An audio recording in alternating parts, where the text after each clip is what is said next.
This is a STRIPSACK DUALCAST. I'm the Hawk. And I'm the Fat Man. All right, Monday night's game, Rams 24, Bears 10. The Rams, just like I said, 2 touchdowns. Goff was efficient, 23 for 33. They ran over 100 yards as a team. You know, just as I thought, the Bears' offense just was going to be the reason they lost this game. Yeah, it was a big old mollywhopping. I was really counting on that Bears defense. They played okay. I was expecting them to hold the Rams down a little bit more. I was expecting the Rams to only be down around 10 points, but Chicago's offense just looked terrible. You know, you got to score some points. Got to help the defense a little bit. Yeah, I mean, technically the Bears' offense scored 3 points, and their defense got them their only touchdown. It was definitely not their fault. I mean, the offense just kept putting them in bad situations. You know, the Rams punter just pinning them deep every chance that they get. There's just no chance for that Bears team. All right, got some BS here. Odell Beckham out for the year. This is a huge loss for the Browns. The thing that's kind of a positive in a way is that Baker Mayfield played his best ball without Odell Beckham being on the team in 2 years. You know, after he went 0-5, he completed every single pass except for the spike that he threw. He was definitely outstanding this game. Hold on a second. I really like having a salty Hawk. So I'm going to mute myself here for a second. You can go ahead and keep on rambling. Oh my God. Yeah, that's right. The Fat Man whipped out the Fitzgerald jersey. There it is for you. Oh man. So I mean, what do you think this means for the Browns? I think it's going to be a whole lot better for Baker Mayfield because now he's not worried about forcing the ball to OBJ. Now he'll probably spread the ball around. I mean, you saw it yesterday. Once OBJ went out, he started completing passes, and they won the game. He looked like a completely different quarterback. He really did. I mean, I really think that Odell's going to come back better than ever. You know, this is a guy with 4 1,000-yard seasons already. You know, he was not bad last year, regardless what the media or fantasy football owners say about him. You know, I just kind of hope they trade him. I mean, trade Odell to somewhere else, and hopefully he recovers back to 100%. The thing that kind of makes me a little hesitant with OBJ is he seems like he's injury prone, right? So yeah, well, an ACL can happen, but you know, 1 year it was the hamstring. Even his rookie year, he didn't come in until like 4 or 5 games into the season because he had a tore up hammy, and then I think he missed an entire year with the Giants, and then now the ACL. I'd be a little concerned because there seems to be a lot of injuries around those legs, and eventually he's gonna lose a step. You might have great hands, but you got to get open too. Yeah, it's definitely tough. He's one of my favorite wide receivers in the NFL, like hands down. All right, Jarvis Landry's 10 times better. Get the fuck out of here, you weirdo. All right. It's all about heart, baby. It's all about heart and the will to win. All right, with Cam's benching, where do you think this leaves the Patriots? Well, he was having a terrible game. He got benched, I don't know, somewhere in the third quarter, I think it was. We know Belichick likes Stidham or did like Stidham. I just kind of – you got to go with him. You're paying the guy the money. He's your starter. He's a star. He's the only reason anybody's watching the Patriots. I think it just goes to show how the Patriots have fallen off over the past couple years. And after 20 years of being great, you're going to hit the bottom eventually. This just might be the bottom. Yeah, I mean, I have to agree somewhat, but at the same time, it's like, you know, your quarterback's playing that bad. They don't have really great wide receivers. You might as well try to go with, you know, Stidham just to see what you got going forward, especially if Cam doesn't get better and he just keeps playing like shit like he has the last 2 weeks. I mean, so I'd rather see what the guy sitting down has to offer and then go forward from there. You know, maybe they get in the Trevor race. I don't know if I want to put it all on Cam because, like we said, that who the hell's he throwing the ball to? There's nobody. That makes it really hard on our quarterback, you know. And then if he does hit Julian Edelman, he's going to drop the ball anyway. So, yeah, Edelman uncharacteristically is just dropping a shit ton. But But that's not for the even that. Like I but he did saw, it last season. Last season he was the same way, dropping balls all over the place with Brady throwing it to him. it's definitely not as bad though. I mean, my thing with Newton is he's throwing a lot of like a lot of balls right to the dirt. So I mean, I just want to see what happens with an offense that's kind of trying to get on rhythm at least. I mean, I'm not saying that he's the issue. I'm just saying right now that he's just not looking good at all. Or maybe you have a good point. Do they try and tank for Trevor? Or better yet, maybe they trade for Fitzpatrick. I was going to say, well, that's the only AFC East team Fitz hasn't played for yet. I know, might as well get all four on his resume. But what I was going to say is, what if they, we're talking about maybe Matt Ryan being out there. Do they maybe try and make a move for Matt Ryan? Yeah, I feel like that's highly unlikely, but I mean, they need to do something. They need to do something. 100%. Well, it's highly unlikely, but here we're playing fantasy right now, right? Yeah. I mean, I don't even know if they have enough capital to put a good package together for somebody like Matt Ryan, but I don't know. It's an entertaining thought. Yeah, I think And when, Matt Ryan would be a good fit with Bill Belichick. 100%. He's very fiery. He's kind of like Tom Brady in that aspect. And when you're as bad as the Falcons are right now, let's face it, everybody's on the table. Yeah. Yep. They're definitely in that race, as much as I don't want to admit it. All right. Everson Griffin is on the trade block. What do you got in mind there? I don't even know who the hell that guy is. All Well, I know is he's on the Dallas defense, and I wouldn't trade a bag of peanuts for anybody on that Dallas defense right now. They can come out, they can blame the coaches, blah, blah, blah, blah, blah. But at the end of the day, the players got to perform. That DeMarcus Lawrence, I'd love to punch him in the mouth because of one video I seen. He's a big scumbag telling off a little kid that had on a Saquon jersey that wanted his autograph. Tells the kid to go get go get the right team's jersey. If I was that kid's dad, I would have socked him right in the teeth. So the whole Dallas defense it's atrocious. Like, why would you want anybody up from Dallas anyhow? Maybe Gallup, maybe Cooper, definitely CeeDee Lamb. Other than that, I'm thinking adding some depth to these three teams: Seattle, Titans, and Raiders. They're actually bottom.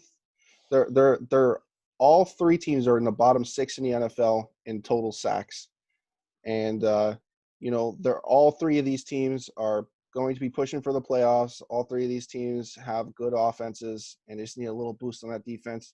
The guy's old. He's got 2.5 sacks. He's middle of the road in pressures and stuff like that. So, I mean, I think it'd be a good idea for one of these three teams to try and go after him. Hopefully Seattle, but I mean, Raiders and Titans, it'd be nice to see them on him. That's all I have there. What kind of capital are you willing to give up to get the guy? Yeah, third, fourth round pick, maybe.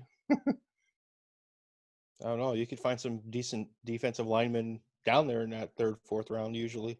That's true. I definitely won't argue with that.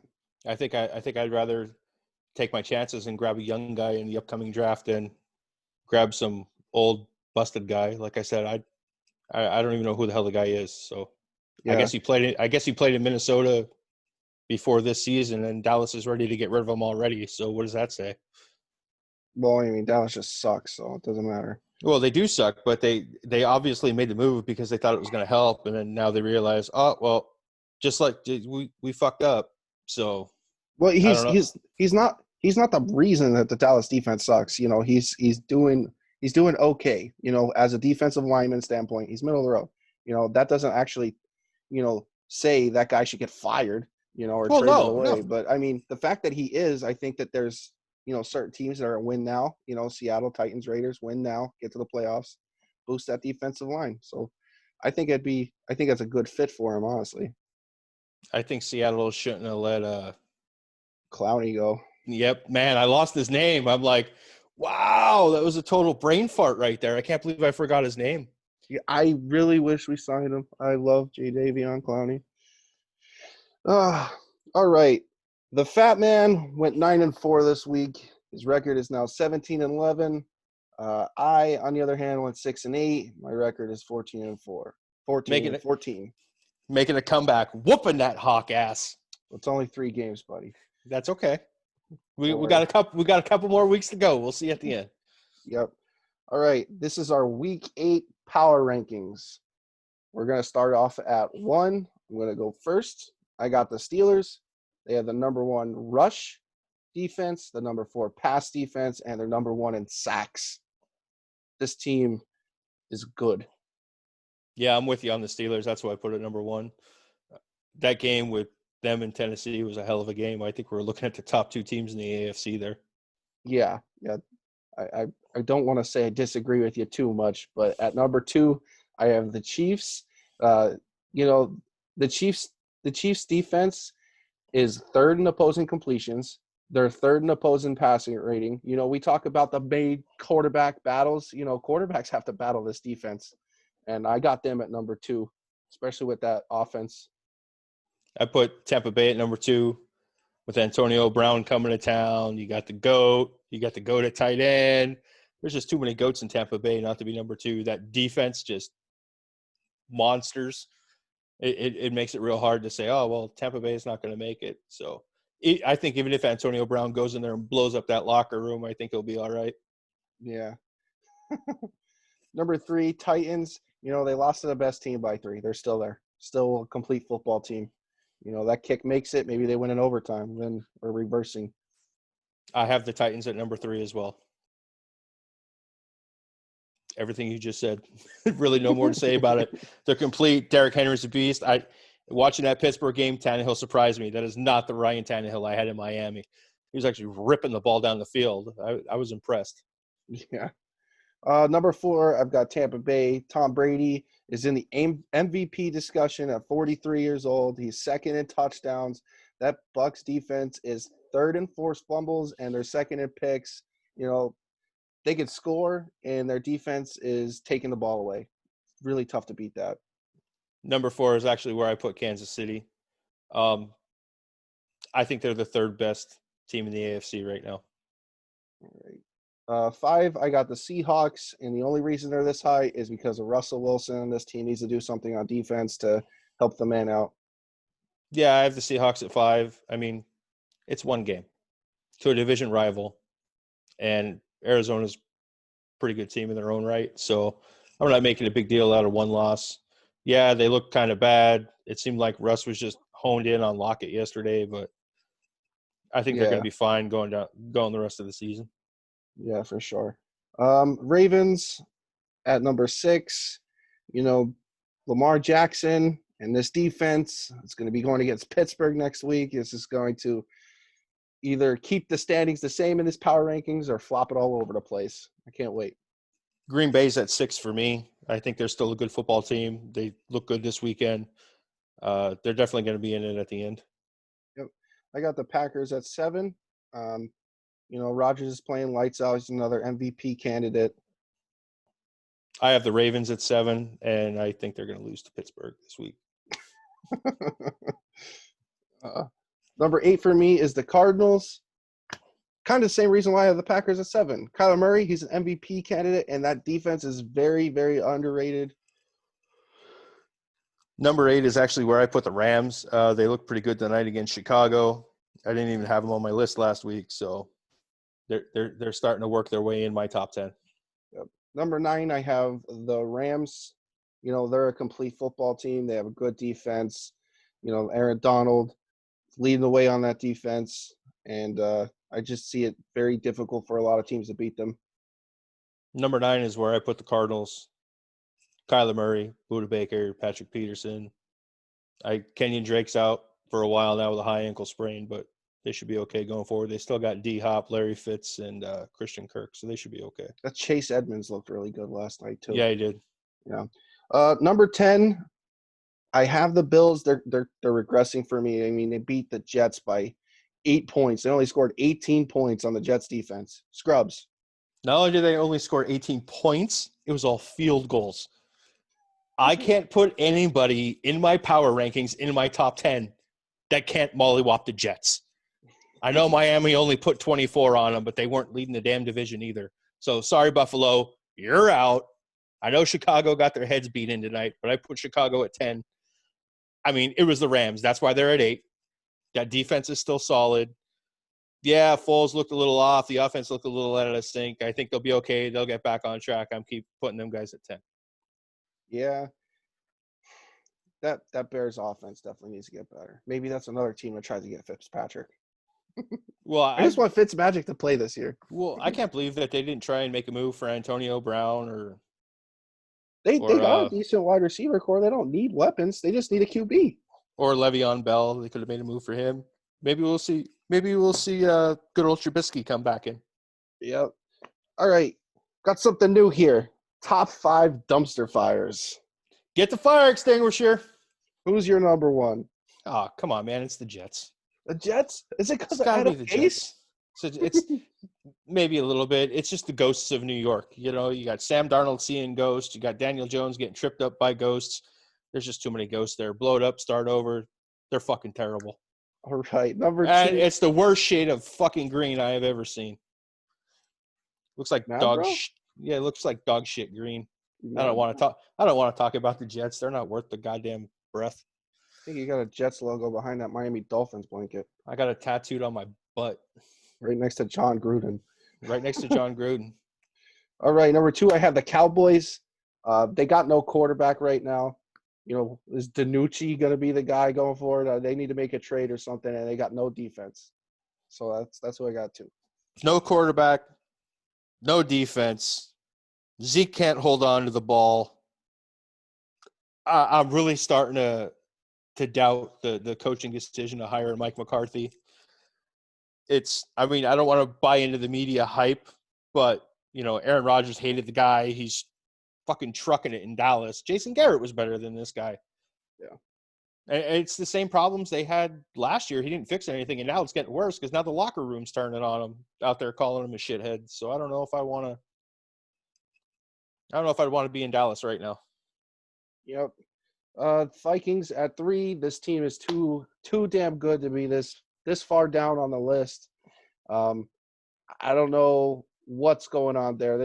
Justin Jefferson looks like a baller. You know, Adam Thielen's a baller, and Kirk Cousins. You know, the guy's efficient, but for some reason, it's just throwing picks this year. And you know, Dalvin Cook is still there. They have the weapons. Yeah, this kind of makes me scratch my head.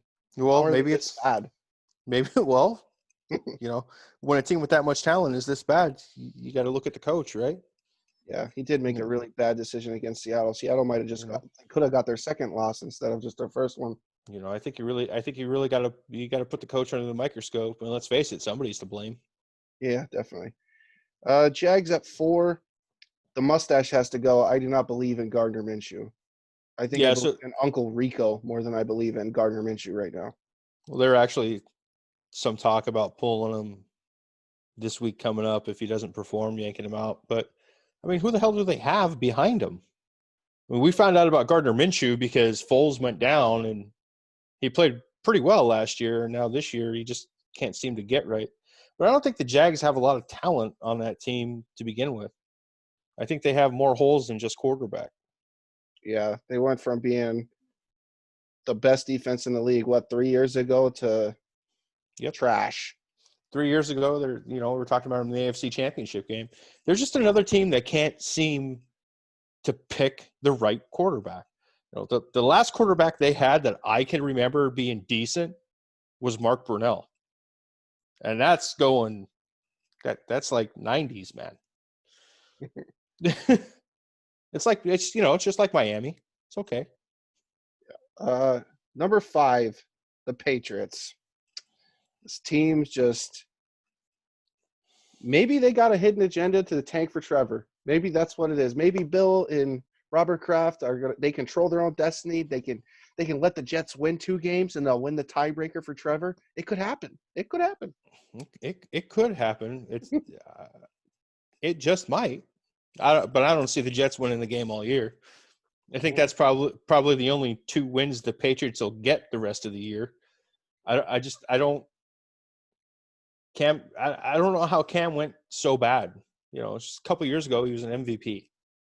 First game he looked good, but he was acting like a running back. He wasn't really throwing the ball around that much. So, and the only other game that he did play well was against Seattle, and every single quarterback has looked amazing against that defense. But like we were just talking about a little bit earlier at the start of the show is, you know, I don't think he could put it all on Cam. Yeah. Tom Brady wanted out of there because he didn't have anybody to throw the ball to anymore. And then apparently Gronkowski had a problem with Belichick too because he retired early. Brady goes to Tampa and Gronk, hey, yeah, I'll come out of retirement. And now he gets Antonio Brown down there.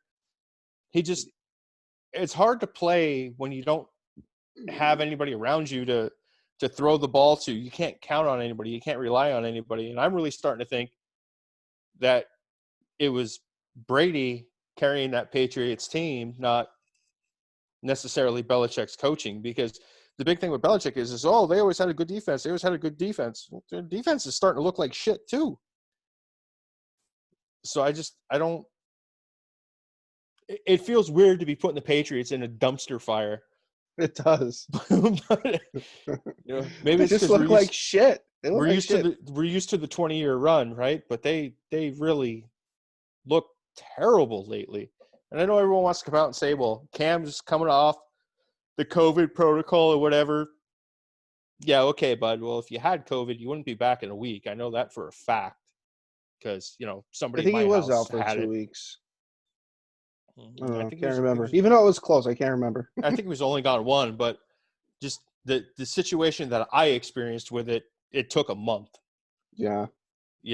And that was just laying in bed. So I don't think anybody can get over it that fast. Maybe he is still sick, but if he is still sick, he shouldn't be out on the field. Yeah. It's just, you should just say, hey, I'm sick, flu-like symptoms. You see that shit all the time in basketball. So why would it be any different for football? I know they're supposed to be warriors, but they also have to take care of their bodies. I mean, this is the guy's livelihood. You're making a couple $1 million a year. I get it. But, 30, 35, your career is over. You got to live on that money the rest of your life. They're not like us working stiffs that go to work every day. Yeah. So before we move on, who's your front runners for your MVP? Who you got? I still like Russell Wilson. Yep, I got Russell. 22 TDs. I got Kyler Murray second right now. Close race for second because third is Tom Brady. And they both have 20 total TDs on the year. I put Tom Brady ahead of Kyler Murray. I think when it's all said and done, Brady's going to have statistics-wise, I think Brady will have a better year than Kyler Murray because he's just going to have so many more options to throw the ball around to. Yeah, his rushing statistic is what's going to carry that, And let's not sleep on Aaron Rodgers. I don't have him in my top 4. I got Aaron Donald instead. He's became the 4th player with 8 sacks in his first 7 consecutive seasons. 4th player since 1982. This guy is a beast. You can't double him. You might as well start tripling him. And if you do that, the rest of the guys are just going to sack the quarterback. Love Aaron Donald. Hate the Rams. I can't tell you how happy it would make me to see a defensive lineman win an MVP award, but it's not going to happen. It's not going to happen. He doesn't sell enough jerseys. We can get out of the NFL conspiracy hole because there's a lot of weird shit that goes on. But let's face it, 9 times out of 10, MVP is who sold the most jerseys that year and who's popular with the guys in the media. And you don't really – I can't see Aaron Donald selling a whole lot of jerseys outside of L.A. All right, man. Last thing here, Thursday night game, Falcons at Panthers. Who do you got? I'm taking the Panthers. I think they're just better than the Falcons. I think the Falcons are still trying to figure themselves out. I mean, bonehead play of the year. Run the clock out. Don't score the touchdown. Take a goddamn knee. Do something. Don't roll into the end zone, you putz. I got the Panthers. Teddy B is 5th in yards. He's completing 72% of his passes. They are on a 2-game skid. I really think that this is the defense, which the Falcons are worst in the league against the pass, to start teeing off on. So I'm picking. Well, it's almost like the Falcons are. We're going to see 15 different ways to lose a football game this year. How many games can you lose in the last 2 minutes? There's got to be some kind of record. It's just all their losses have been in the last 2 minutes, except for maybe one. Yeah, they got dominated by the Packers. Every game they were in it. And let us not forget that big old, it's like Dallas's only win.